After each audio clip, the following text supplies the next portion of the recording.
All right, we're going to go ahead and get started. Good morning, everybody. Thank you for joining us for our webinar with LumenRadio about cutting the cord. We are super excited today. I'm Nicole Conklin, Director of Products here for Cochrane Supply. And today with us presenting, we have the LumenRadio team. We have Mache and Coleman, and then Carl's going to be doing our presentation today. Please make sure you put your questions in the Q&A. We'll get them answered and be able to take you off mute after presentations to do any additional questions. Thank you all again for your time today. Carl, it's all yours. Thank you so much, Nicole. And it's an honor to be here today talking to all of you people out there all over North America. Probably most parts in the US, and I'm calling in from Gothenburg, Sweden. As you see, my very Swedish name, Carl Weppling. I'm the product manager here at LumenRadio, and today we're going to talk about cutting the cord, or how I usually like to talk about it, how to make wireless control your superpower. So just to make sure everybody sees the screen and that you find the Q&A. So I really do want to emphasize that this is really an interactive session. So I do encourage you all to type the questions so we get them up and see what your questions are and how you think. So I would like to kick off and talk about challenges for the industry as a whole. It's a landscape where it's very dynamic. It's very hard to see what's going on sometimes. But for me, I've seen for the past couple of years, I would say since 2022 and onwards, we have seen a couple of overarching trends in the industry. A lot of projects is struggling with funding and cost increase, lack of skilled staff, particularly installers. And then it has a high pressure on reducing energy and cost of operations. And then there's a thing called yet another dashboard syndrome, as I call it. And for me, I call this fed by quick AI wins.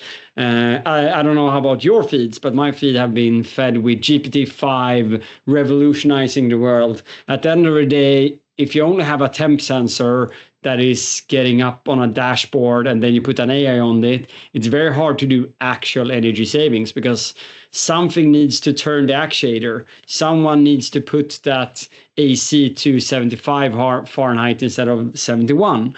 So actual control is a challenge for people to do just with yet another dashboard.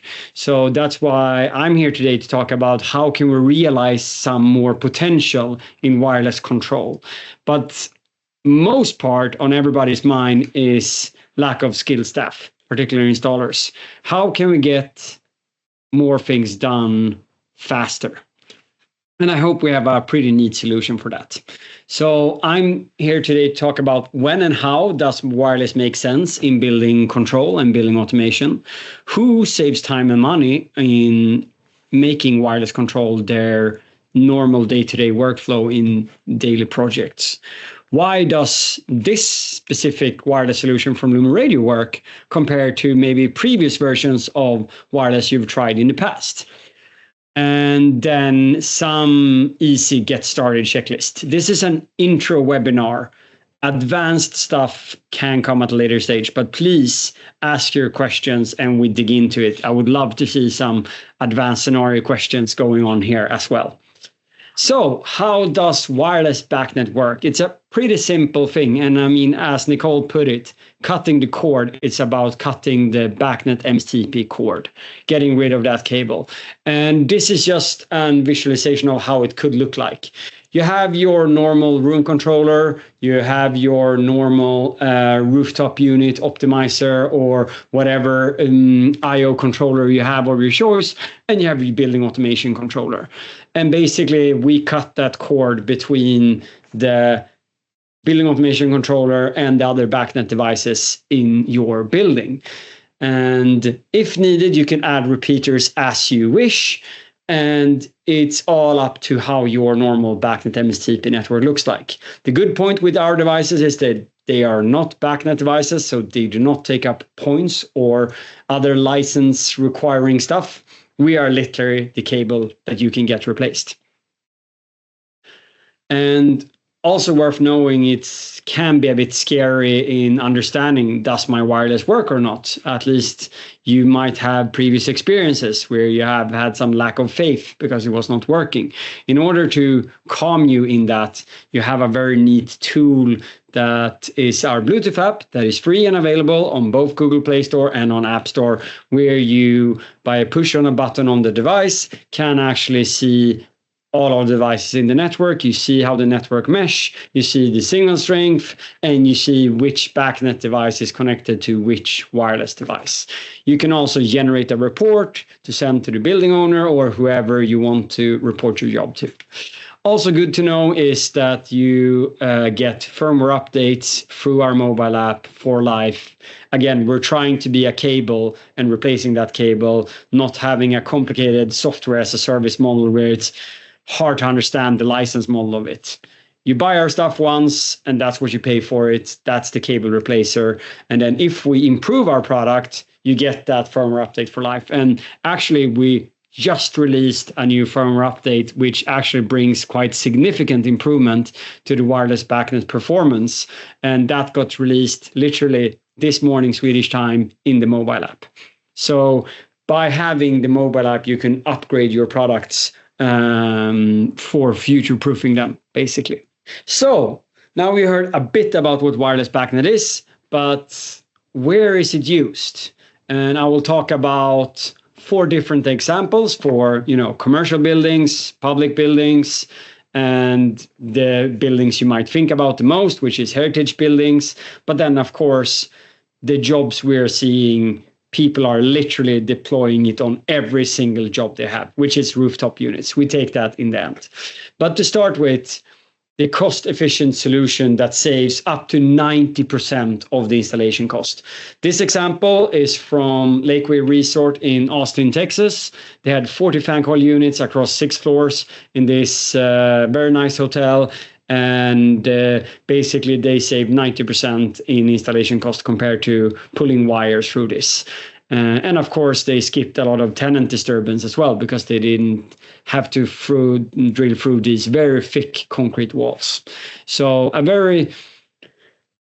in one way, a simple use case to talk about, but I think it takes some digestion to understand really how much value you could save. And as a building owner, you would save a lot on tenant disturbance and occupancy rate because you can keep that hotel busy and occupied while you're doing the building automation upgrade in that building.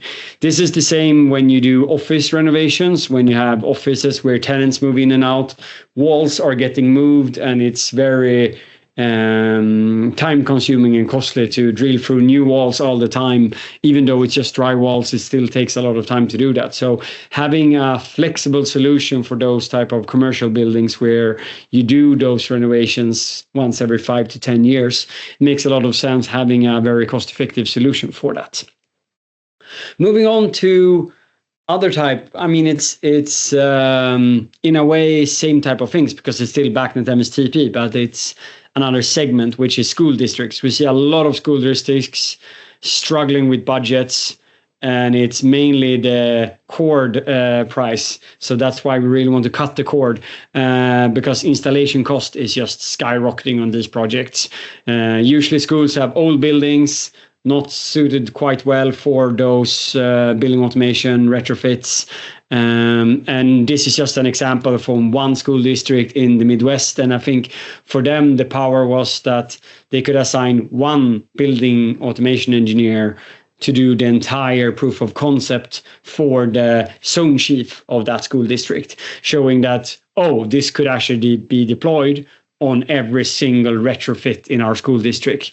But in able to do that, they needed to have a pilot school and to not have to assign both an electrician and some environmental permit consultant, etc. Literally just one building engineer spending less than a workday in scoping, designing, installing, and commissioning the system was the power for them. And from that, he could build a local best practice guide that could be deployed for schools with hundreds of air handling units or hundreds of unitaries.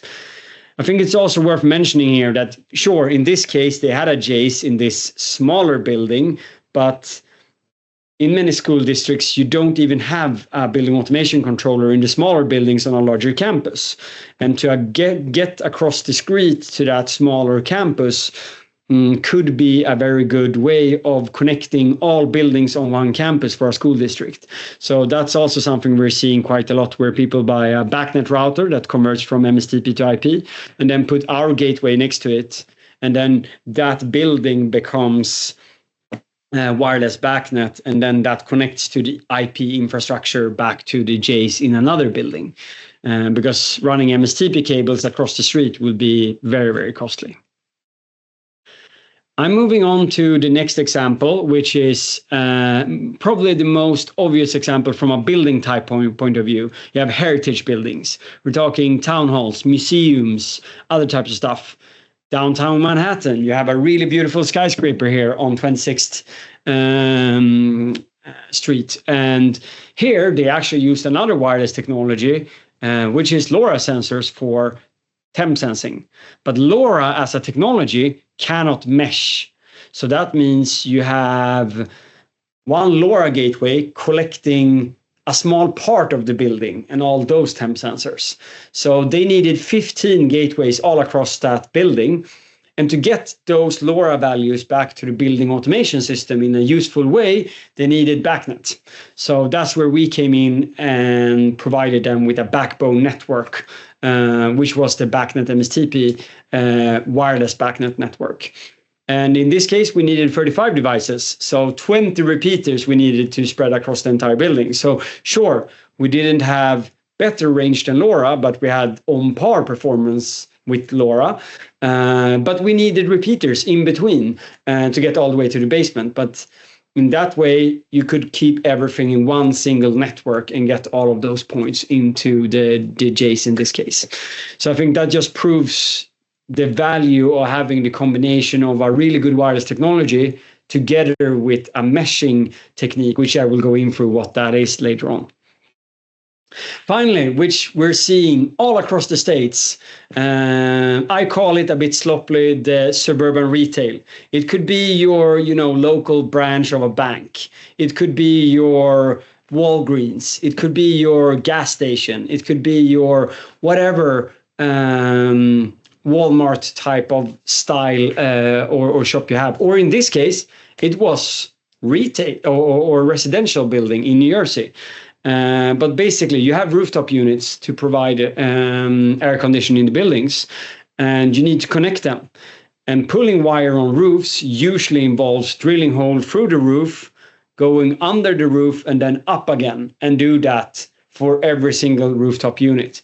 That is very costly, and you have to think very carefully about no leakages, etc. So our product is basically being deployed. The ones that have adopted this technology use it on every rooftop unit job they have. So the only thing you have to make sure is that your rooftop unit can be retrofitted with a BACnet card, or actually a Modbus card works as well, because we have wireless Modbus as well. But of course, in the States, usually it's a BACnet card you put on your York air handling unit or whatever other type of air handling unit you're using on the roof there to provide BACnet, and then you put our devices next to them. And these guys, they literally saved almost a week of work and that was the entire bidding time for all the others. And these guys were done 3 hours in. So imagine how happy they were Monday lunch, already done with a week worth of work. So coming back to, it's hard to find good installers, and this could really shift the way you are operating where you are, where you could actually do more jobs in less time and at the same time increase your margins on the jobs. Because you could add margin on this job. Say instead of bidding a week, you bid 2 days to have margin because it's your first wireless installation. You want to have some patience there. And imagine then if it takes you half a day instead of 2 days, then voila, job done. you get that extra day as margin in your pocket. So that has been very fruitful for the people that start deploying this as their standard way of operating. However, one thing that is very tempting, especially on the retail space, is to put our device next to the building management system in the basement or on the first floor. And then you need to try to reach up to the first unit on the roof. So as of yesterday, we launched something called an application guide. The application guide is available online, and I think Maciej and Nicole have talked through and make sure you guys get this PDF after the session as well, because I think it's a very useful guide for you to avoid the beginner mistakes, so to say. Our recommendation is to pull a 24-volt power cable together with RS-485 from the BMS up to one point on the roof, where you put our gateway and our outdoor box. And from there, everyone is meshing on the roof, so to say. So try to avoid putting the gateway next to the building management system in a basement, especially if you put it in the metal cabinet, because metal is the enemy of wireless. So whatever you do, don't put our devices inside metal cabinets. And as you see on the rooftop units, either you put our outdoor kit next to the rooftop unit, that would be a very good and strong and reliable and robust signal. Or you can put a simpler solution that gives slightly less range, which is the puck antenna. It works great. It's just that if you want the best performance, we do encourage you to buy our outdoor kit. And of course, as I said, more options you find in the application guide. So that was just a bit about rooftop units, because we've seen a lot of deployments in the past year and it just works great. And I think all of you should consider it for not only next rooftop unit job, every rooftop unit job. It just makes sense to stop drilling through roofs anymore. I've been talking quite fast and going through all the different scenarios. I really hope you guys have a lot of questions for me in the end, so we can talk about that. Feel free to type in questions already now as they come. But now I'm planning to talk about, for those rooftop unit jobs and for those hotel jobs, for those school jobs, who saves actually money here? And I like to talk about the 4 different personas of this. The planners and the estimators, they save time in what I call hassle-free quoting. Because again, you might not know how those walls look like. You don't know how thick they are. So to estimate the drilling time to go through those walls and pull those wires can be very finicky. And you would have to go out there, look on the drawings, etc. With wireless, you just put out the wireless devices on the drawing. You add a couple of extra devices as backups or repeaters for the job. And then you're done. That's it. That's the hassle-free quoting.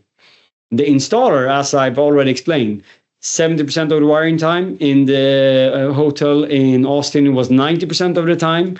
And it just makes sense when you look on that installer time, how you can reduce it. The system integrators, sometimes the mechanical contractor or some subcontractor of that does the controls, which is usually you guys here in the crowd. I would say one of your benefits would be faster troubleshooting and flexible commission, which means you can propose to, let's say, a school district to do 1/5 of the building this year and then do the next 1/5 of a building next year, etc., to get them up and going and save if budget is a limiting factor. There's also a very common scenario where they have LAN networks in a building, and the LAN devices is getting end of life. You can't find components anymore, and you want to swap to BACnet. A very good thing to do then is to replace the first LAN devices with BACnet devices and wireless BACnet, because you cannot really use that LAN cable for BACnet in parallel, right? So you start with a couple, 3, 4 of the BACnet devices in the wireless BACnet network. And as that grows over time, you can add more and more devices as those LAN devices fail. So that's what I really mean with flexible commission. And the easier handoff, it's actually the mobile app where you clearly see in the PDF report, this is working, this is solid, have stable connection, this works. And one of those things is that it just scales over time, where you can build out the networks as you go.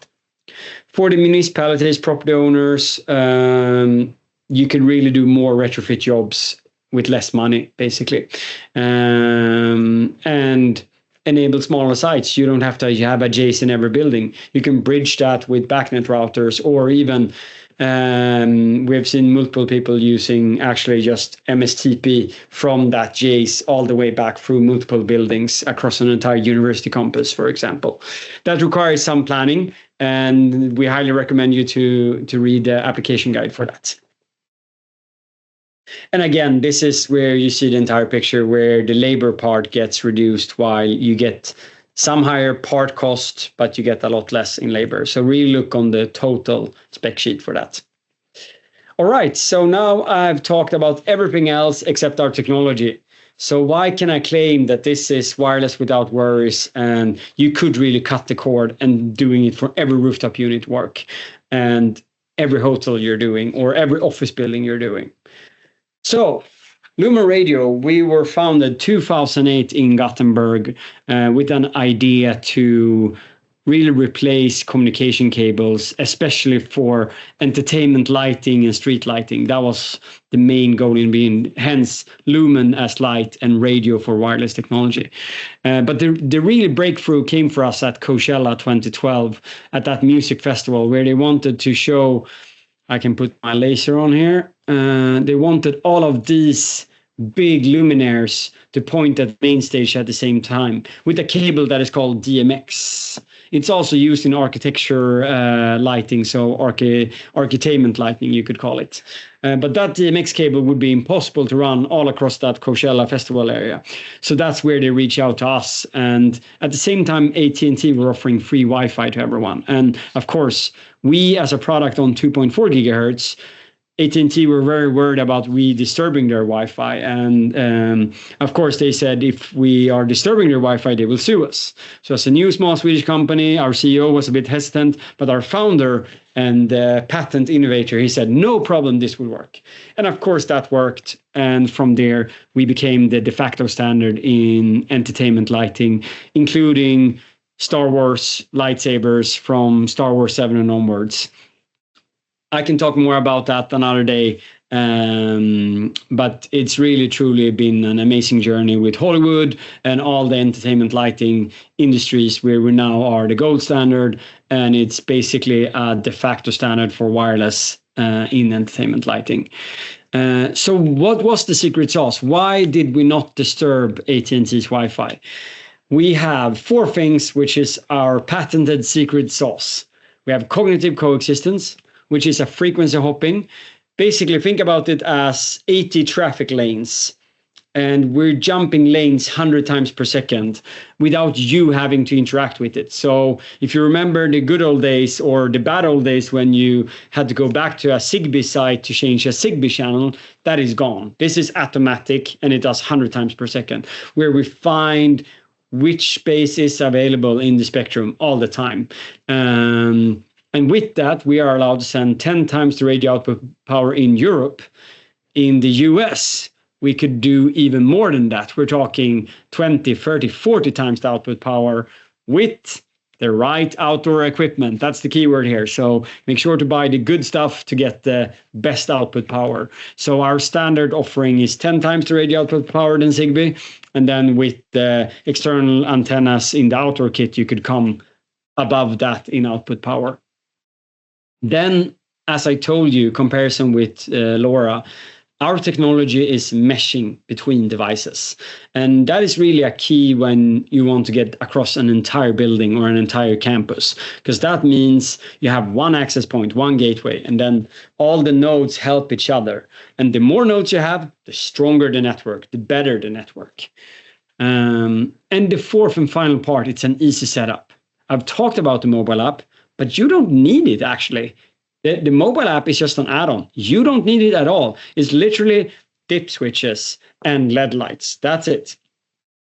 So your subcontractor can do this, him or herself. Just literally put the devices in and off you go. That's it. Here's just a bigger visualization of this jumping 80 lanes, the cognitive coexistence, where you will see here you have 3 different Wi-Fi channels. You have Wi-Fi 1, you have Wi-Fi 6, and you have Wi-Fi channel 11. And here you see a Zigbee network that is blocked by that Wi-Fi channel 11, while you see our patent in this specific snapshot selects then the available channels available to us. So this is the modern way of doing wireless, and this is why we work when others don't. And then you add that special secret sauce of meshing as well, where you actually can jump between each VAV in this scenario, where they're jumping back to the controller in the middle. So that's really helping you to get across an entire building. And if you don't trust us, trust our partners that have selected our products. Prolon 3Con have been out for many years, quite successfully here in the US, while Honeywell Connected Power just launched last year. Both of them have bought our patented software for the wireless technology and use that built in. And then you have a lot of European brands as well that are using our technology, which you might not see in the US, but there's a Canadian company called Greystone, which have Greystone Wireless as well. That is our technology built in. So many partners have already trusted us with using our wireless technology as well. So just to recap a bit what we are, what we do, our products replace the MSTP cable. It comes in 2 different form factors. One form factor is called the wall mount. One form factor is called the DIN rail. The DIN rail is by far the most popular product for rooftop retrofits, while wall mounts is the most popular choice for room controllers. If you have more than one device next to the wireless device, you need to buy a Pro device. Pro devices can handle 4 BACnet devices in a daisy chain. So we will come back to that in the checklist. But basically, if you want a one-to-one wireless device with a BACnet device, you buy the normal products. And if you want 4 BACnet devices to 1 wireless device, you buy the Pro units. All of these can be used as gateway. Normally, people buy a DIN rail as a gateway because that's usually where you have your electric cabinet, where the the building automation controller sits. But remember, if you put it in an electric cabinet, it's in metal, you need to get the signal out. So therefore, the antenna needs to go outside a metal cabinet. So I've already started sneak peeking on checklist. Now it's a good time to review if we have any questions right now. But I haven't seen anything so far, but I'm giving you 2 moments to think it through. There is one question, Carl. I answered it, but you can also read it out loud. I think it's a good question. Yep. So I saw a reference to baud agnostic. Can you mix baud on the same wireless network? For example, wireless BACnet on 9.6K and a wireless BACnet Pro with 476K.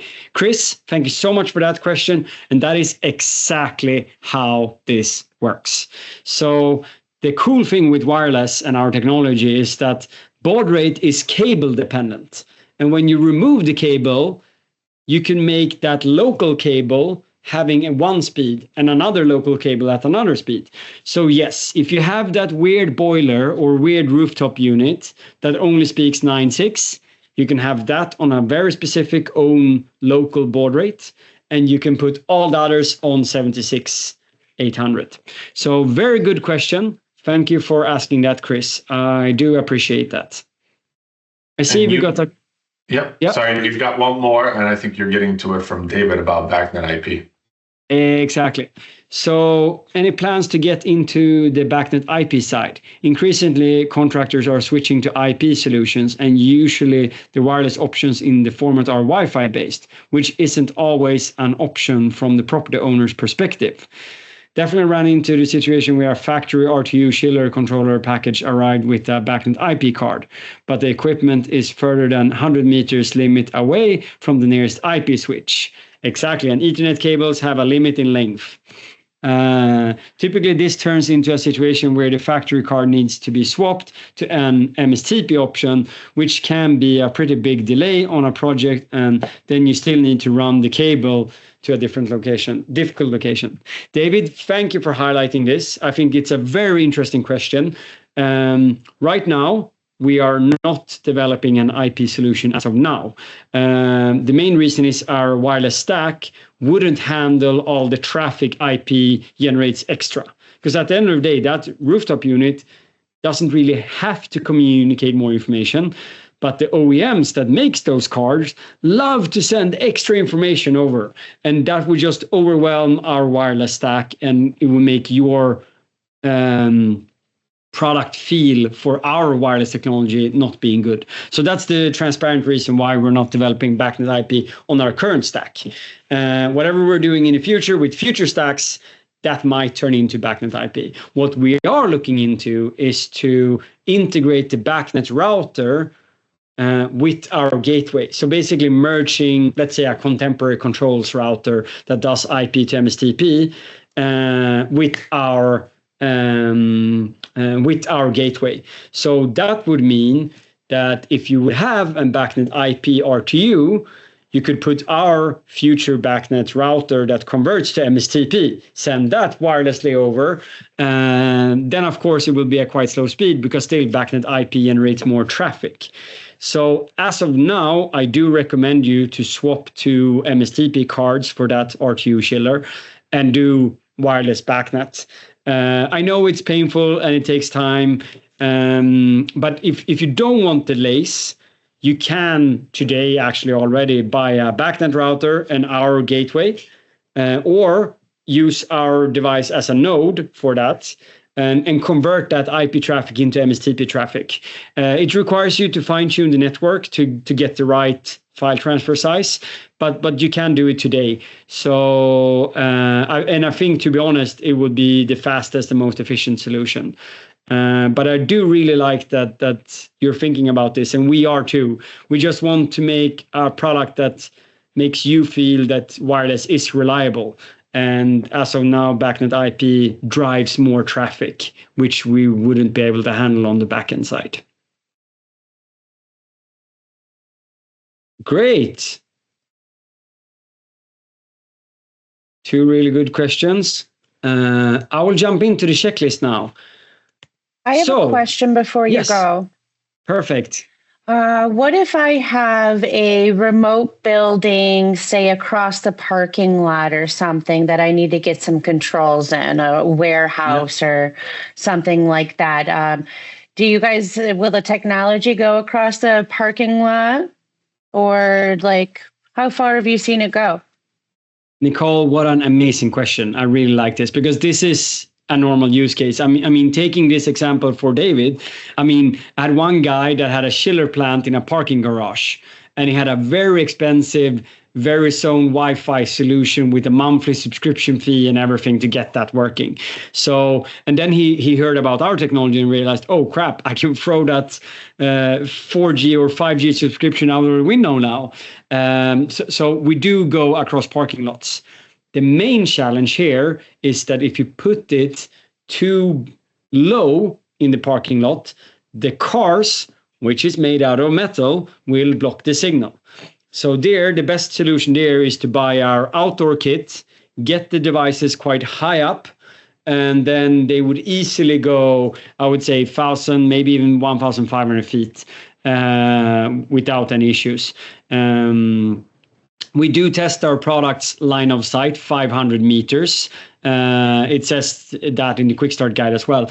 But when you say line of sight, this is when you have to think about that. I call that the stars are aligned line of sight. So you have no trees, you have no cars, you have no light poles, you have no nothing like that. When you literally have, let's call it a ranch. If you have a barn and a building house and you literally have nothing, not even cows, then you go those 500 meters without any issues. Maybe even further with the outdoor kits because they extend the antennas.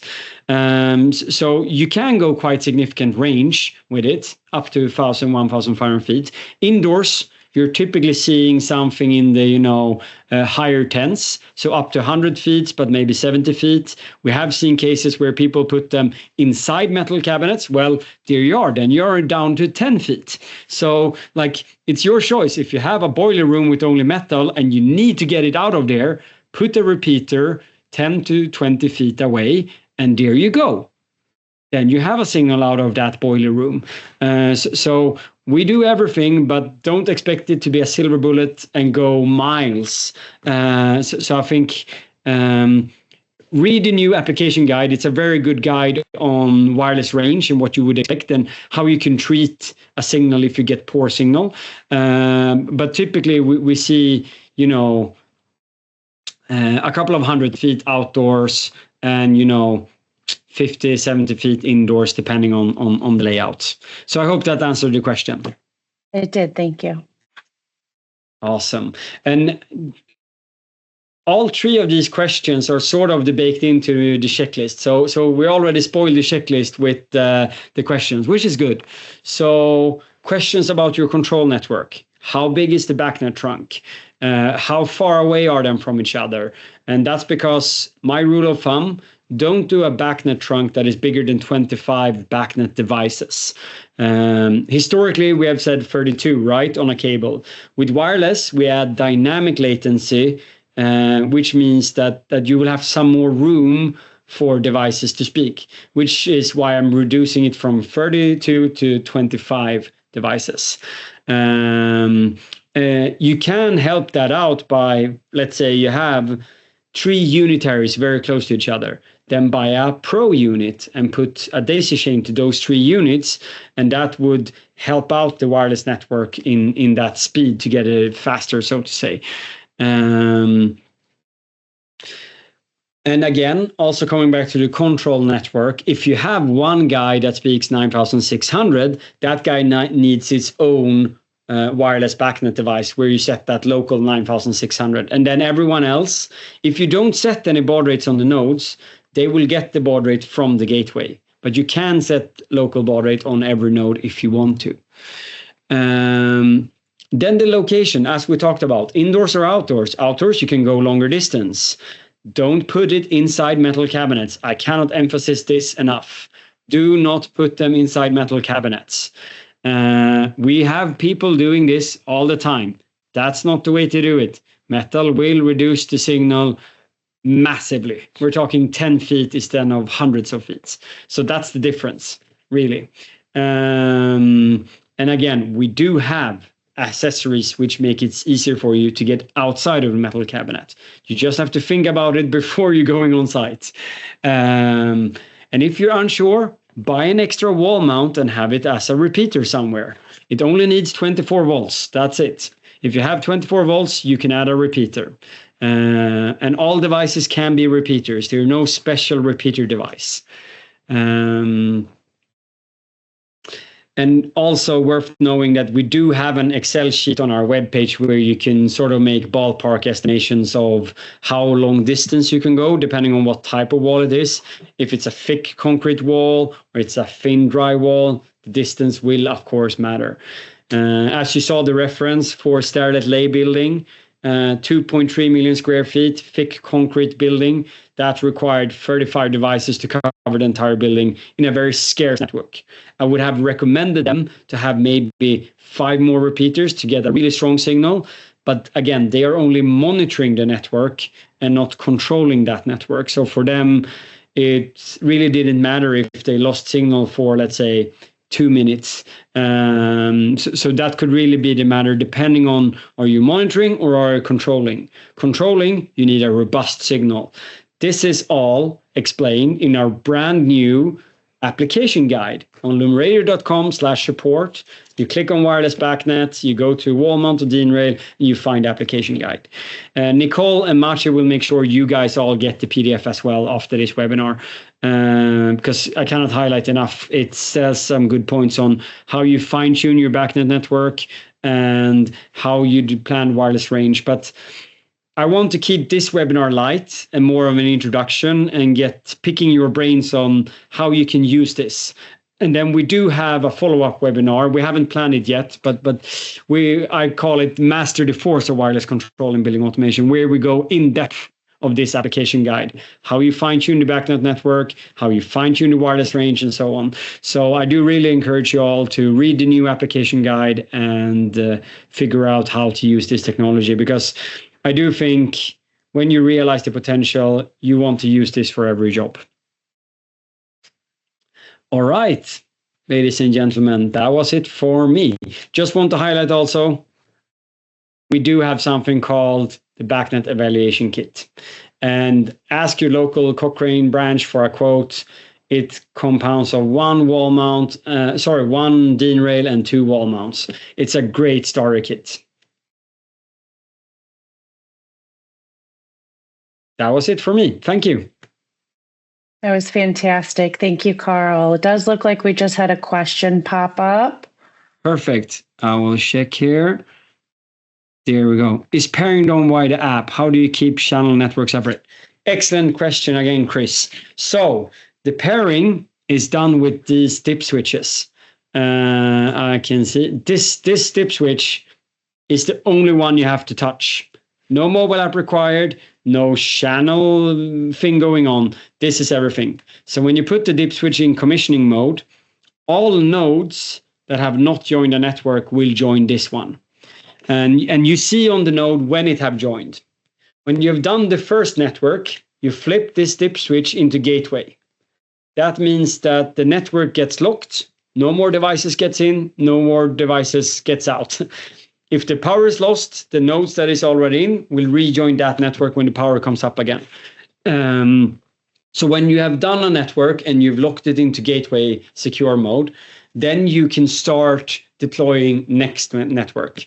Allow the first network to do, let's say, 15 to 30 minutes of recovering after the restart. So typically we recommend, if you do larger networks, let's say you have 25 devices, then you do one network before lunch, lock the network, go for a nice barbecue, and then you go back, and in the afternoon you do the next network. So give that time for the first network to reform after the gateway locking. But no app is needed. However, the app is very useful to validate that the right device is in your network. So you can use the mobile app to validate that, oh, all my devices is in, all my BACnet devices is in. Great, now I lock the network. All right. Do we have something more in the chat? How secure is the network? Can a hacker somehow get into the parking lot application? Wow, Jan, great question. So the only moment in time when someone can listen into the network is in this commissioning mode. So basically, when you do the commissioning, some other wireless BACnet device can join in if they're nearby. But you can look in the mobile app which wireless devices has joined. So if you see another device that is not yours, that means someone is trying to snoop into your network. Or you forgot that device that is somewhere else in your building. That's the most common case. We do have people that think someone is listening into them, and then they realize they forgot one guy in a closet that had one device going on. But our network on the link layer is AES 128 encrypted, which is the NSA certified minimum level of encryption. So the network itself is encrypted, which means actually you have a higher security than a normal MSTP cable trunk, because that is not encrypted at all. We have a new question here from Mikkel. Any successful installation with tight IT infrastructure restrictions on any wireless devices? Well, and you're referring here DoD facilities in parentheses. The thing with DoD facilities is that I'm not allowed to say if I'm in a DoD facility or not, if I'm leaving it at that. But I am allowed that NATO partners do have our devices inside. So more than one NATO country uses our technology in more than one NATO military base. And then you can figure out if DoD facilities is involved or not. But we are not GSA certified. So General Service Administration certification we haven't gone through. But yeah, given that we have this security layer, it's a very attractive opportunity for security facilities. We are in prisons where we're allowed more openly to talk about that. Prison facilities, we have many deployments. And again, the rooftop case there is, of course, brilliant, right? Rooftop units all across a prison. Great application example. And we do have other types of security facilities where people use our technology. And if you really want to go the extra mile in security, what you do is that you do a bench commissioning of the wireless BACnet network. That means you get to a secure facility where you can shield out outside radio interference. You do the pairing inside that space and make sure all your nodes is locked into that network. Once you've locked it, it's AES 128 encrypted. And with the channel hopping, it's barely the guys at whoever flavor of intelligence service you would like to see, they find us because we mesh 100 times per second in a non-standard frequency hopping manner. So that gave you hopefully some more insight without spoiling everything.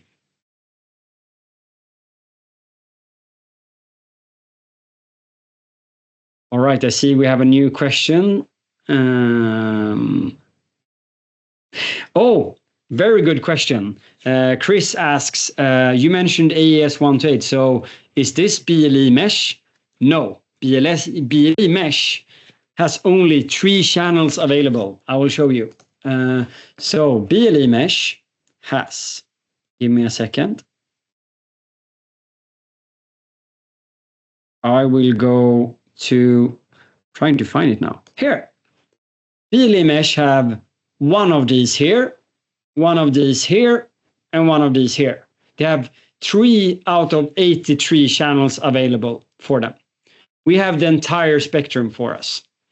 We don't use the entire spectrum, but we do have much more channels available for our mesh technology.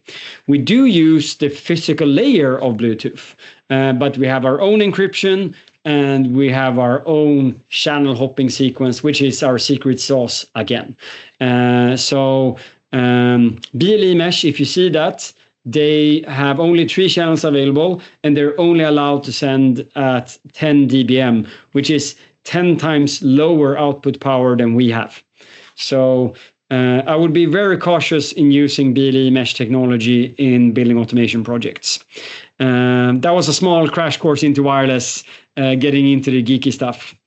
And I'm very glad to see that Maciej actually referred to a DoD-style facility in the chat section for a military base reference here in the US. Are there any other questions? Well, it's been a great webinar. Thank you so much, Carl and Maciej and Coleman. We really appreciate your continued support and the great technology that you've built into these wireless projects. I definitely know we've had some customers already having great success. Everybody else, thank you again for your time today.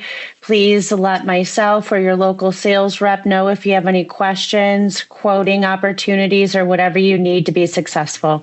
Have a great day, everybody. Thank you. Thank you, Nicole.